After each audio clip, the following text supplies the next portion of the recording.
Le changement, le changement, le changement, le changement. Tout le monde parle de changement, mais qu'est-ce que le changement en réalité? Lorsqu'on va dans le larousse.fr, on a droit à trois définitions très intéressantes du changement. Premièrement, on parle d'une action, le fait de changer, de modifier quelque chose, du passage d'un état à un autre. Deuxième définition, on parle du fait d'être modifié, changé, transformé. La troisième définition est celle que je trouve très intéressante. On parle de modification profonde, rupture de rythme, de tout ce qui rompt les habitudes, bouleverse l'ordre établi. On va s'arrêter à modification profonde et à bouleversement de l'ordre établi. On commence par parler du bouleversement de l'ordre établi, bien évidemment, lorsqu'on parle des événements du 30 août 2023 dans notre pays. Et c'est une période qui nous a permis de lire partout le changement, le nouveau Gabon. Le nouveau Gabon est absolument écrit partout depuis plus de 2 semaines. Mais on parle de changement. Qu'est-ce que cela implique réellement ? Lorsque moi je lis modification profonde, quand on parle de profondeur, moi je pense à l'humain, à la personne. Que les profondeurs, ce sont nos croyances, nos habitudes, tout ce qu'on pense réel qui n'est peut-être pas réel. Et donc, certaines de nos croyances, il faut qu'on modifie beaucoup de choses. Et vraiment, la modification a besoin d'être profonde lorsqu'on parle du Gabon. Je ne sais pas pour les autres pays d'Afrique, mais je vais parler du Gabon. On parle de modification vraiment, vraiment, vraiment profonde. Dans la modification, moi, je voulais vous parler aujourd'hui du Ngori qui est bolé. Pourquoi? Parce que lorsqu'on change à l'intérieur de nous, il faudrait qu'on change certaines croyances. Un exemple simple, il faudrait qu'on change le fait de penser qu'il y ait des vrais boulots et des faux boulots. Ça n'existe pas. Il n'y a que du travail. Il y a le travail à une échelle et il y a le travail à une autre échelle. Tout simplement.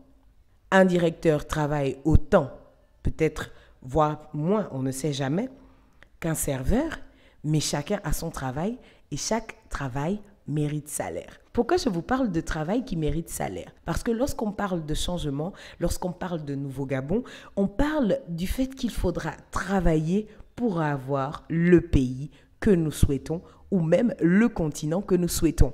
Et lorsqu'on parle de travail, on parle bien évidemment aussi de la rémunération du travail. Parce que si chacun met la main à la pâte, si chacun met à disposition son temps, son physique, sa psychologie, son mental, pour fournir un travail, tout travail mérite salaire. Et là, je pense comme ça à des personnes qui sont aides-maçons, qui sont serveurs, qui sont balayeurs de rue. Il y a plein de travaux qu'on traite de petits boulots, mais c'est des travaux essentiels dans l'organisation de la cité. Il faut bien des gens à une certaine échelle pour qu'à une plus grande échelle, d'autres choses soient faites. Pourquoi je parle de ça de prime abord? Parce que je me suis rendu compte que c'est l'un de nos mots les plus forts. C'est-à-dire qu'on néglige d'abord nous-mêmes personnellement certains travaux. C'est pour ça que certains Gabonais se disent qu'ils ne peuvent pas faire X ou Y travail. Et c'est aussi important parce que ça permet aussi de respecter le travail de quelqu'un. Je discutais avec une amie qui travaille dans le monde de la communication et qui travaille dans le monde de la voix, par exemple, et qui me disait que certaines personnes viennent lui demander de faire ce qui est son travail gratuitement. Et ça, c'est une mentalité que nous devrions changer parce qu'elle me disait que quelqu'un lui disait qu'en fait, fais ça pour ton frère gabonais. Qu'est-ce que c'est censé vouloir dire? Ça, c'est une question que je vous pose à vous. C'est entre frères gabonais. Qui a dit qu'entre frères gabonais, il s'agissait de travailler ensemble gratuitement? Personne, n'est-ce pas? Tout travail mérite salaire. Vous avez le droit de négocier des prix entre frères gabonais.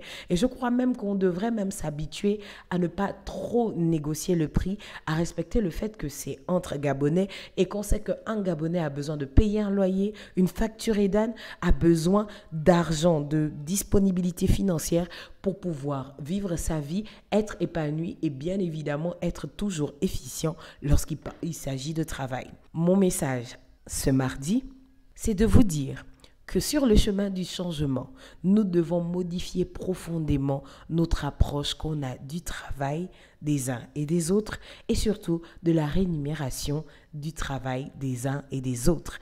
Il est très important pour nous aujourd'hui de respecter que l'un ou l'autre fournit un travail et qu'un travail a besoin d'être payé à sa juste valeur et surtout d'être respecté. C'était ça mon message du jour. Et vous, selon vous, à quoi fait référence le changement? Dites-moi en commentaire. Moi, je vous souhaite comme ça un bon mardi. Bisous, bisous, Miss Bouloualou.